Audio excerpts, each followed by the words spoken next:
So what tools will I be using to start this personal chef journey?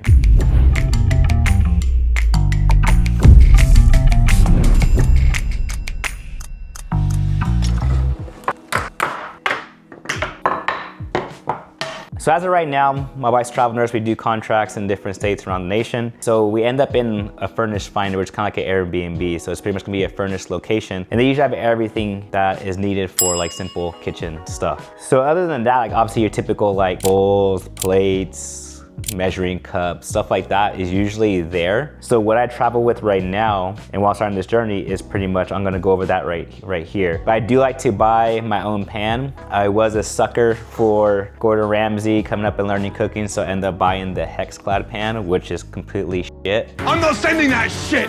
I hate it. I think it's great for like proteins like chicken and steaks, but other than that, if you try to cook an egg on that, it is gonna completely stick and suck. If you try to make a sauce out of like a pan sauce out of it, the consistency of it is not gonna be as great compared to, I use still pans at my client's home. One of my clients, the doctor, he has a really nice kitchen setup and everything that you really need as like a chef, and he had some still pans there. They were simply just amazing. The way that it cooked, the proteins, carbs, whatever it was in there was just perfect. Can't really explain what it was. It's that you could tell the difference in it. It was just completely perfect. And then even when the sauces, like the pan, I remember making a pan sauce, but it just came out, again, just perfect. So I was like, my next buy is going to be a nice high quality still pan. I heard about some carbon pan, is it a carbon pan? I was doing some YouTubing stuff and cooking. I heard about some carbon pan. I think it's a carbon pan or whatnot. But I'm gonna start off the still pan, give myself one of that, and obviously get them in different sizes. Cause I will travel with like a 12-inch pan and then like a quart size type of big 12-inch pan as well. And then we do have a Dutch oven for like breads like that. As far as knives, my wife just bought me this knife. It's a Dale Strong Gladiator Series knife. I think it's cool, I love it. Right now I have 2 chef's knives. This is my favorite one. Love it, love the way it feels in my hand. It is bottom heavy, but with what I've been using and doing with work lately, I've been loving this because I feel like feels heavy duty. When I cut sweet potatoes, it's like nothing. So everything about this knife so far, I love.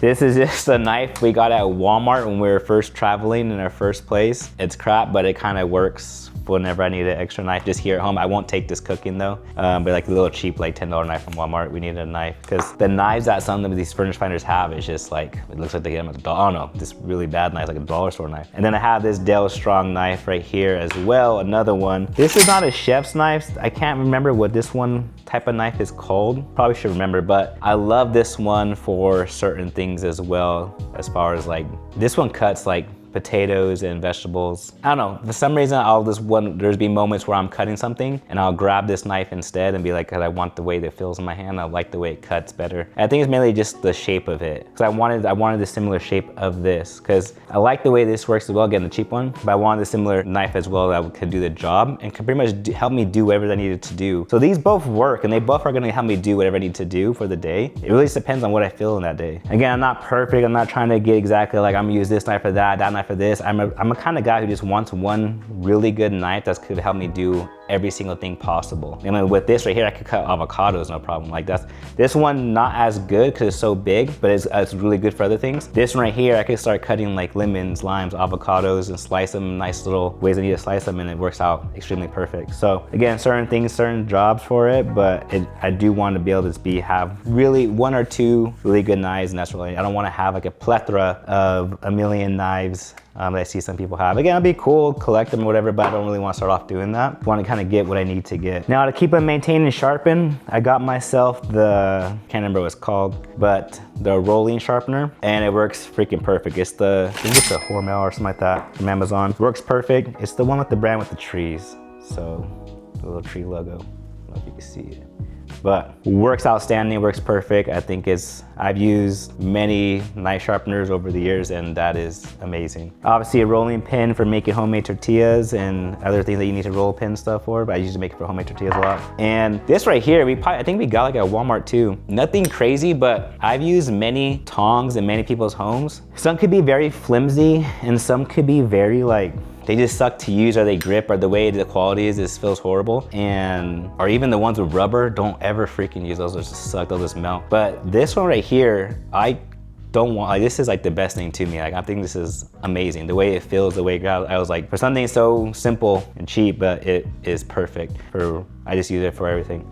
And then obviously a little masher for ground meats and whatnot, or beans or whatever you need. But this little shape right here compared to like the other one, this one I think is way better than like your typical bean masher you would have with those little squiggly bars or whatnot. And then I guess like the next things I'm gonna wanna buy, like I said, I wanna get myself a nice stove pan so I could travel with that. Get myself, I would say, one more knife, probably like, again, even though this works well for like smaller things, I still want a really nice paring knife and a nice bread knife. But most I'd probably be buying the bread knife for my wife because she makes all the bread in the home. But if I ever need, I'll just grab hers. But a nice bread knife, got myself my chef knife, and then got myself this knife right here. I think that would just be great. Get myself one of those like holders that chefs kind of travel with, that they put all their knives and stuff like that. I need to get myself one of those, and then get myself like a nice little travel cooking backpack that I can just put all that stuff in there. So when I am traveling, or I'll probably just use a tote. Get myself those little yellow black totes, and I can just put everything I need for a cook, like for a much bigger cook in there. But for the most part, I just really need the client's kitchen, because remember, I'm an in-home personal chef. I'm gonna be utilizing everything in their kitchen. That's why I always ask too, if they have a fully functional kitchen, and then whatever they don't have, I should have it.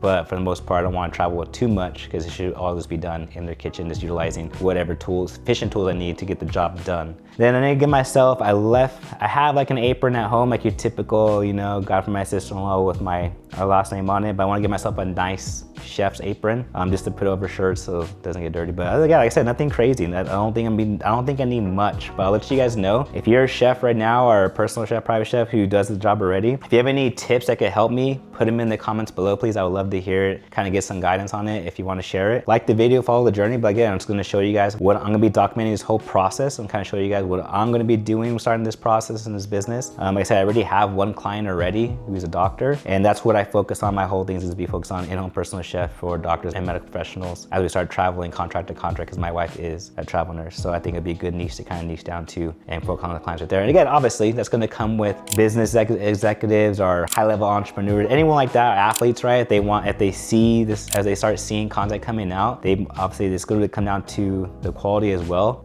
But my marketing is going to be mainly towards the physician and medical professional side, but that's obviously going to come with other people as well. Knowing business and how I've done fitness, I always market to first responders in the fitness space. But then obviously I'll get like busy parents, and just even sometimes people with no kids or not even do the job, but they just liked my coaching. They liked who I was as a coach. The same thing here. It might get some referrals of people who like my service. They like me as a person, like me as a chef, and they want to just hire the house chef and kind of get things done the right way for them in their home. So follow along, like the video, leave a comment, and I'll see you guys next video.